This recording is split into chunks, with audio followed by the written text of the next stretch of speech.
Alrighty, ladies and gentlemen, it is the SS Ultimate Goku back with another video to talk about what happened on SmackDown, ladies and gentlemen. Personally, I wasn't going to make a video about this because, quite frankly, it doesn't surprise me at all.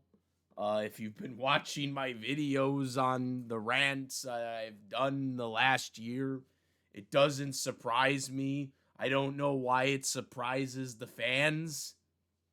Somehow, apparently, people are upset that Pat McAfee is the phone call person, the guy who was behind Randy Orton's, the guy he was talking on the phone there. I don't know why y'all are fucking surprised. And apparently, from what I'm gathering from social media, is that people are under the belief that this was somehow TKO's decision, that this was Ari Emmanuel's decision. Fuck no, it wasn't. This was 100% Triple H's decision. And if you think it wasn't, you have just fooled yourself into a shoot. Fact of the matter. You really expect me to believe that Triple H wasn't responsible for this bullshit? Are you fucking kidding me right now? The man who praised him as like a franchise just a couple of months ago? The man who refuses to put LA Knight in the main event? The man who refuses to put LA Knight in the Money in the Bank winner? You expect me to believe that Triple H wasn't involved in this bullshit? Fuck no! Triple H was 100% involved in this. He fooled you. He is fooling you like he has been fooling you all fucking year. For 2 years he's been fooling you. You think this, you honestly fucking believe. Okay, I am sorry. You honestly freaking believe that Triple H did not fucking know this was coming. The guy who is the head of creative, of the content. You really believe, oh, well, Cody Rhodes, he came out after the fucking pointless tag match, attacked the tag team guy over there, and cross-rode him and did a shoot promo later in the show to make you believe that, oh, this was not us at all, No, they did that because of the bad reception it got, which rightfully so. Pat McAfee being fucking Randy Orton's guy or whatever makes no sense. Pat McAfee didn't even know what the fuck he was talking about because he said he was Attitude Era, or he mentioned Attitude Era, which Randy Orton's from the Ruthless Aggression Era. Newsflash, Pat McAfee. He said dumb shit like that. God, the whole thing was bad. I'm not trying to say it was a good fucking segment. It was fucking terrible. But if you really don't think Triple H was involved in this, you just haven't been watching the product. Because, this is stuff that Triple H has done. He has done this stuff. It's not a shock at all. Look what he has done to LA Knight, who should be in the main event by now. Should have won the Money in the Bank. Somehow, y'all just ignore that now? Now you're just gonna pretend that that's not a thing? That wasn't a thing? Come on, guys. This is all planned. This is all ploy. The objective is to get people to boo Randy Orton, even though people still are cheering for him, right? I mean, even when Cody came out for that shoot promo, people were booing Cody, okay? Because they want to cheer for Randy Orton. This is just another lame attempt for Randy Orton to get booed. Why they thought Pat McAfee was a good idea, I have no fucking idea. I mean, no. I mean, well, no. Supposedly, according to the reports, it's because ticket sales. They're desperate for ticket sales. But then I heard another report that this has been going on since before Elimination Chamber, that they had this plan before Elimination Chamber. So, that like the stories just don't. There's no consistencies. You know, yeah, like I said, I wasn't gonna make a video about this, but people are just really on this, like it's a shock. Like I don't know why people think it's a shock. I mean, Triple H, his booking has been god awful, and I don't want to hear this fucking thing. Oh, it's because of TKO. It's like, how the fuck is it TKO? TKO aren't the fucking ones running the creative. Triple H is the one that's running creative.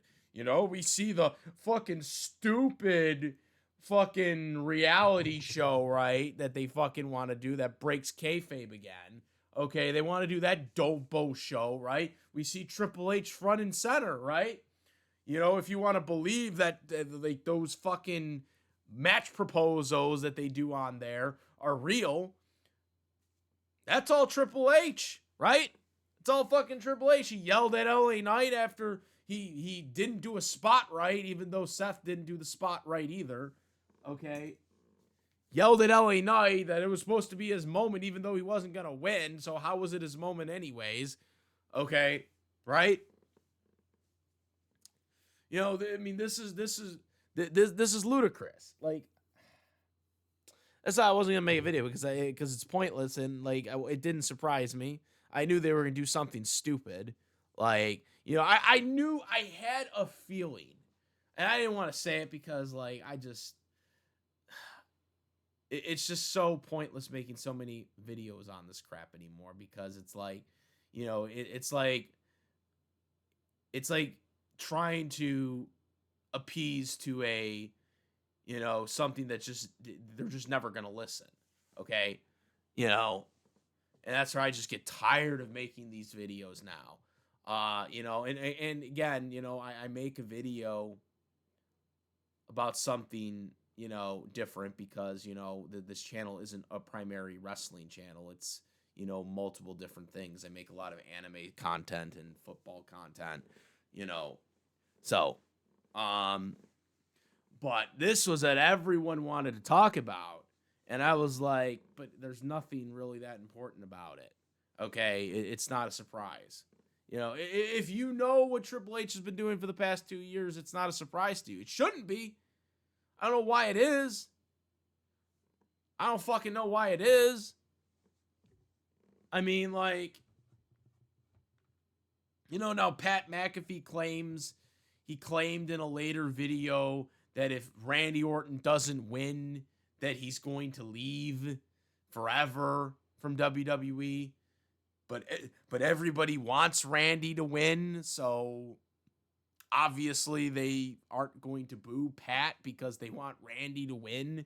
So I don't fucking know what they're going for.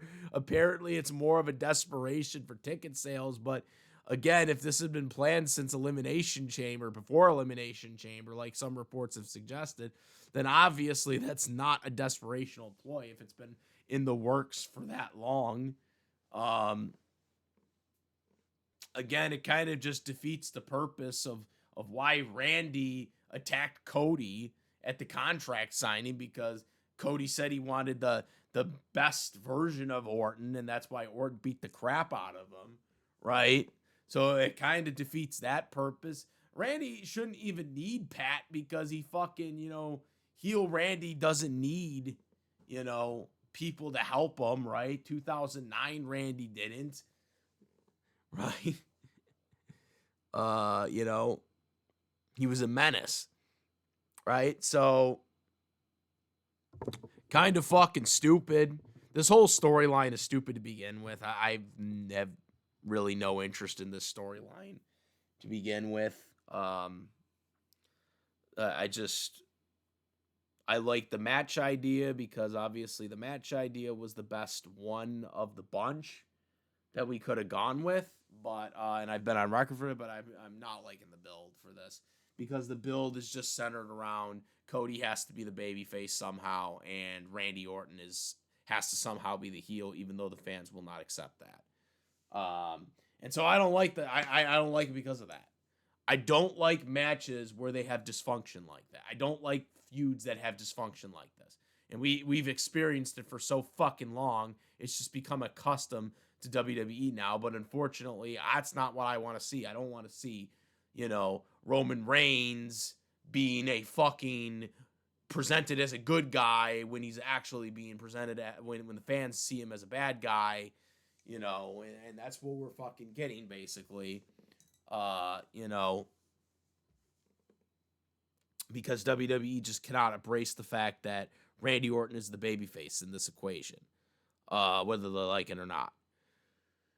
But no, I have really no other things really to say about this other than it was kind of obvious, I don't get it. I don't get where people think that this is like. I get why people are mad because of being disappointed that it's someone that you didn't think it was going to be, but some of the options that I heard online were just illogical. For example, someone really there were a bunch of group of people that actually thought Ted DiBiase Jr. was the person behind the phone call or whatever, which is just stupid. He just got acquitted of his alleged crimes, right? He just was found not guilty. All right. He's been retired for years. He's out of shape. Okay. There was no way DiBiase Jr. was going to be the guy behind the storyline. Okay. Because there was obviously months of planning they have to do for that. Especially if it was before Elimination Chamber when they made the decision. Okay. The other options, Orton's father, I think he's a little too old. For Cowboy Bob Orton, it just kind of would be like whatever, his father. Other options,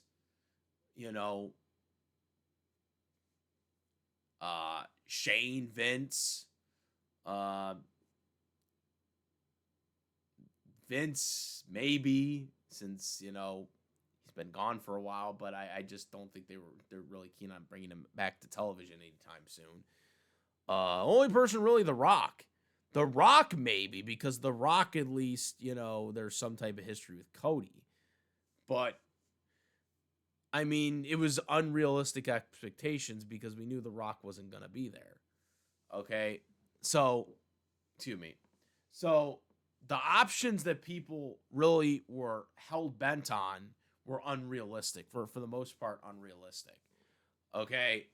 So, you already got your hopes up, and there was already going to be a curveball, whether it was Pat McAfee or not, because the people the guys that people believed was the phone call guy were unrealistic expectations. Like, they were never going to be the people behind the phone call. Okay? So, yeah, I mean, like I said, this is 100% Triple H. They're just trying to make you think that. It's all work. It's all work shoot right now, basically. And that's all I got to say about it. There's nothing special about this.